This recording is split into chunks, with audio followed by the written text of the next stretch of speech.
বন্দনা, পুঁই শাক কাটা হয়ে গেল? হ্যাঁ এই তো কেটেছি, আর এইটুকু বাকি আছে। এই কেটেছি। আর এই পুঁই শাক ডাঁটা জানেন বন্ধুরা, হাঁসের মাংস দিয়ে খেলে এত ভালো লাগবে। হাঁসের মাংস দিয়ে পুঁই শাক ডাঁটা আপনারা কারা কারা খেয়েছো কমেন্টে জানিও। হেভি লাগবে। আর এই দেখো বন্ধুরা, ডিমুলি এসেছে।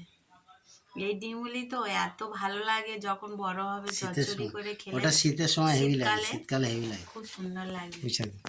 মাছের মাথা দিয়ে চচ্চড়ি করে। আর গাজর কেটেছো, আলু কেটেছো?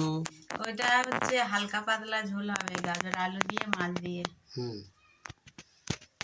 আর পুঁই শাক দিয়ে মাছের মাথা দিয়ে চচ্চড়ি। আর ট্যাংরা মাছের ঝাল হবে, তাই তো? এই পুঁই শাকটা পুরো এক মানুষ লম্বা ছিল। আরো আছে, আমি এক ডাল কেটে নিয়ে এসেছি, আরো আছে।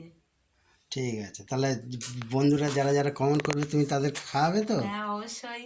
আচ্ছা ঠিক আছে, যারা যারা বন্ধুরা কমেন্ট করবে তাহলে এখান থেকে তোমরা পুঁই শাক পেয়ে যাবে।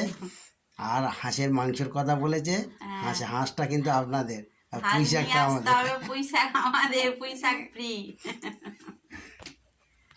খুব সুন্দর, দেখলেই খেতে ইচ্ছা করো। কাটা হয়ে গেছে। আর সবাই প্লিজ ভিডিও ভালো লাগলে ফলো করো, লাইক কমেন্ট করো, হ্যাঁ।